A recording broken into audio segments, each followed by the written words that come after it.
Coming, it's so slow. I can't sit in one of those chairs. They're just waiting for you. You know what? It's going to be part of the fun. He's wearing a kilt. I'm dressed as a true Scotsman. Okay, so we're going to see what happens right now.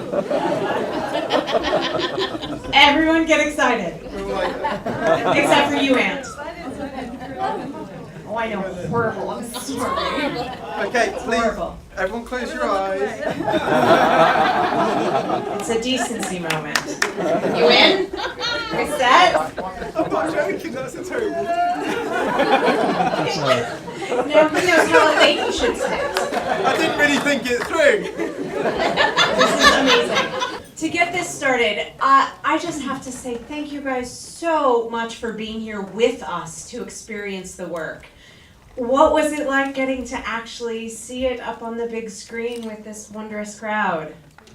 Yeah. Is this on? Yes. It is on. Yeah, it's amazing to play it in LA for friends and family and all the other audience members who we don't know. It's nice to be in our hometown, or my hometown. So one of the things I'd love to backtrack with is just, first off, where the inspiration for the film even came from, because this is the debut film for both of you, correct? So where did this inspiration come from?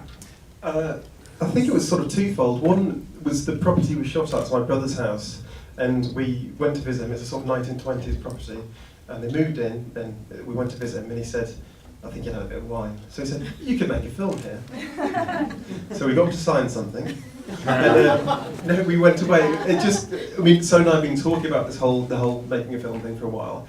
So we, went away, and there's something very magical about the place. It's on the river. It's very beautiful, and there's just something about it.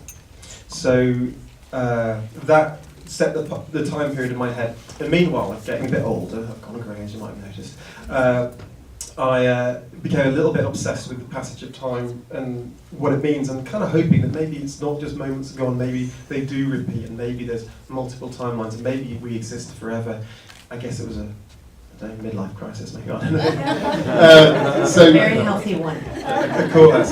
So those became entwined in my mind, and then I started watching these videos about understanding or imagining multiple dimensions, and then I started cutting cardboard masks out and wearing them around the house. If you try this at home, you actually have to have the mask quite far from your face, but it's quite good fun. Your neighbours love you for it. So I became a little bit obsessed, I suppose, with that, and then the professor came along and introduced himself. Oh, and what about your wife? How did she get involved with this little meandering? She steers the ship. I write the script and then give it to Sloane and really hope that she likes it. Yes, because it's a good rule that Ant has implemented, which is he doesn't show it to me until he's done writing it, because he wants to have like fresh eyes and fresh mind on it. But if I don't like the script, then he has to move on and write a new one. and then if I get past Sloane, it goes to Julie. It's like the two gates. So, okay, what was the exact how much time did you spend writing, and then it went on to Sloane, and then on to Julie? How did it then become the genesis of what we started to see here? Well, I got the ideas. I sort of mull around for a little while, and then I write a few pages of sort of basic notes and expand from there. But then when I actually sit down and write the script, I write very quickly. I write in about a week or 10 days. Then there's multiple rewrites. And Julie, I don't know how many rewrites there were. Oh, I don't know. I mean, But yeah, my role's really was a sounding board to help them sort of focus and consider anew some other possible connections and things. But really, it's just sort of a filter. Was there anything you were really fighting for, Ant, that Julie was just like, no? There was something actually that I didn't have all in the script, and at first I didn't think it was the best idea, and now I absolutely see it was the best idea. And Sloane knew it was the best idea when Julie said, you know what, at the end, have him take the skipping rope. And I'm like, but he doesn't believe that. I'm like, she introduced this, there's an element of doubt in his mind. He's 99% sure that he cannot affect anything, but have that element of doubt. And you... And that's And that's playful Yeah. and fun. But I was being English and dark. Everybody should have died. and then it would have rained.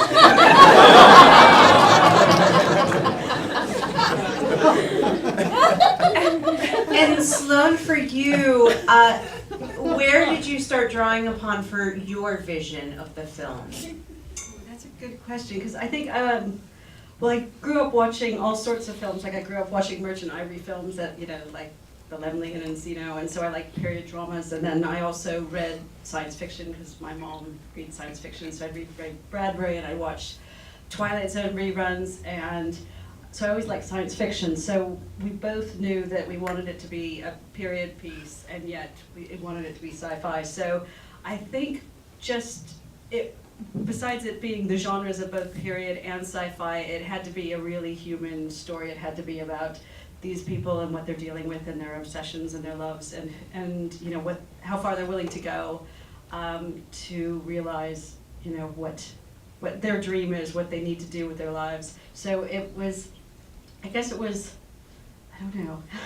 Sorry, I'm meandering. There's a now. nice- That's okay, it's a good meander, it's interesting. Yeah, you're wondering where this is going? No, I'm wondering if we're going to segue. How far will you go to follow your dream? I wonder if that's a segue. It is a segue. It's a wonderful segue because it's about indie filmmaking, right? So how intense is it to take over a period sci-fi drama on an indie budget? Yeah, that wasn't probably the smartest, but we figured, you know, if we're gonna make one film, hopefully we'll make many films. But if we're gonna make one film, we want to make the film we want to make. And so, like we said, like Aunt said, we had, you know, his brother and sister-in-law's property to use, and because we worked in the industry for so long, we have friends in the industry, so we could sort of call in sort of discounts here and there and people helping out. So I think we knew we would be able to tell this story, not, you know, on a huge £200 million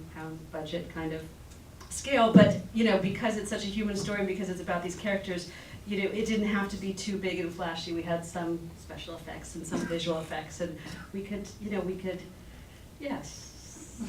So you're saying you've sacrificed nothing for this film? We sacrificed nothing. No, we had less money than Batman's cape. Yeah.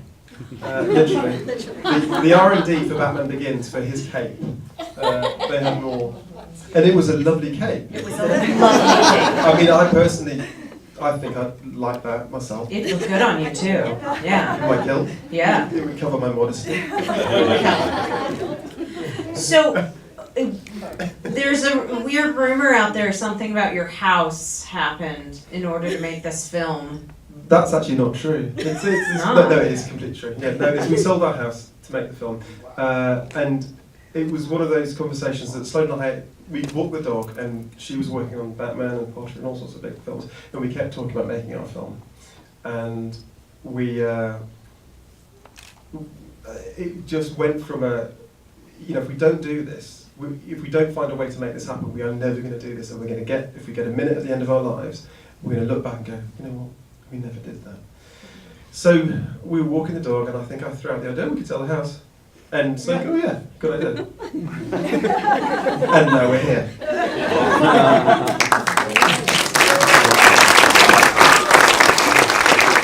What I'd love to do is open it up. I'm sure you guys have some of your questions of your own. And I'm going to start off with the first human I can see.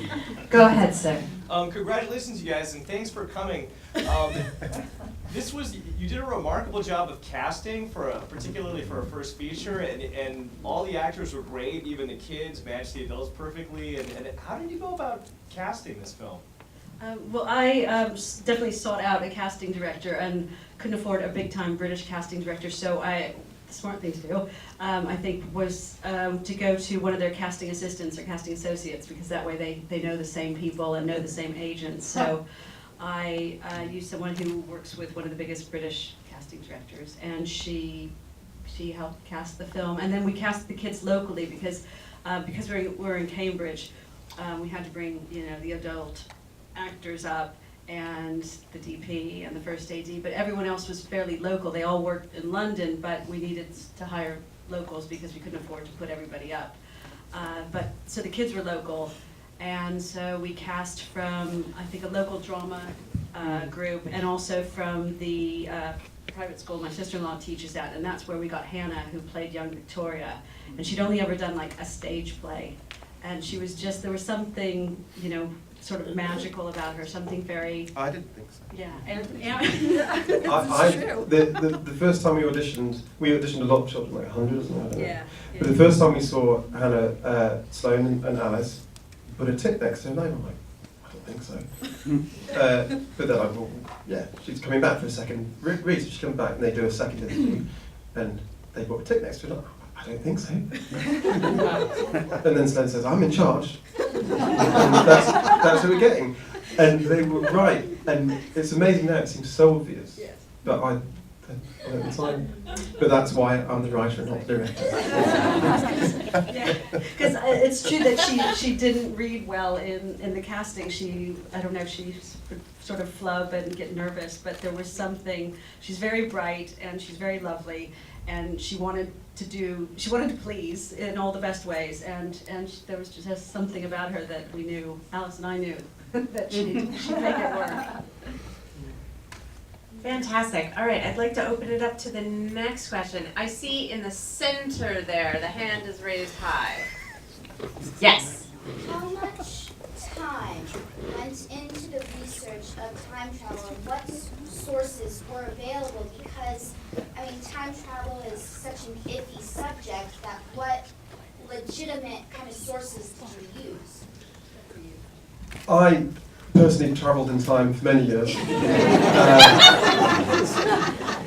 So first person source material. Yes, so that was good research.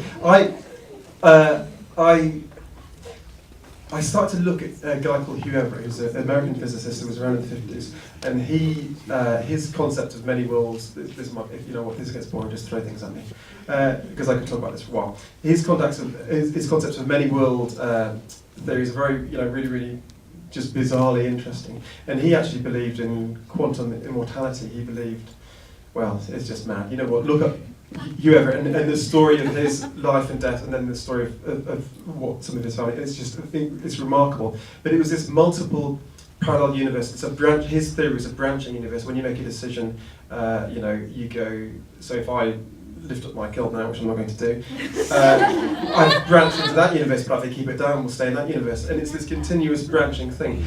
So I came up with the extrapolation of what if every event is happening continuously? What if, in this film, it's a parallel universe, there's a few, the apples and oranges, the ashes, a cricket cup, not a rugby cup, you won't get that being American probably, but there's a few little subtle things, and we just wanted that as part of the fabric of the film. We didn't want it to be, oh, this is another universe, it's just subtly in there as part of the thing. So the Hugh Everett stuff I got really, really fascinated with, and that, him and Carl Sagan were definitely my touching point. And then I decided, you know what, if every possible moment exists, it's really sort of about jumping through universes, and it does get a little bit bonkers when you start thinking about it. And I think, yeah. So did you guys end up having to keep sort of the universes separate? Like, how did you do that? How did you differentiate for yourselves? Oh, everything's a blur in my head. What about for you, Sloane? I don't think we worried about differentiating, because there are like some props that are from the 1950s, and the greenhouse that they went into, which is because the night of the garden party, it literally poured with rain, and we thought we were going to be rained out with about 65 extras, and so we shot the bit with Dr. Schmidt and Stephen in the greenhouse on another night, and that's like a greenhouse built in the 50s. So we didn't actually worry about props and bits of the house not being exactly 20s, because it could be any universe at any time. Which is actually very, very cunning, if there's any filmmakers out there. Because that means you can do anything, it just says a parallel universe. Yeah. But that's not, of course, what we do. All right, I'd love to see if there's another question. I see right here. I have a question. Was the parallel was the little girl and the little boy, and then the adult version, were the mother and the father another universe?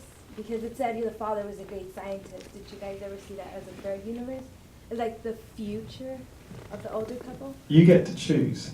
When we made the film, we wanted to answer and hopefully have a coherent, satisfying story, but also leave a lot of questions of what do you think? Was Robert Stevens' father, what was this all in his imagination? Did he go down the well and is he a little boy in a coma still, and has he imagined this whole thing? So we wanted to sort of throw those elements of doubt into people's minds and give people, you get to make some decisions on that.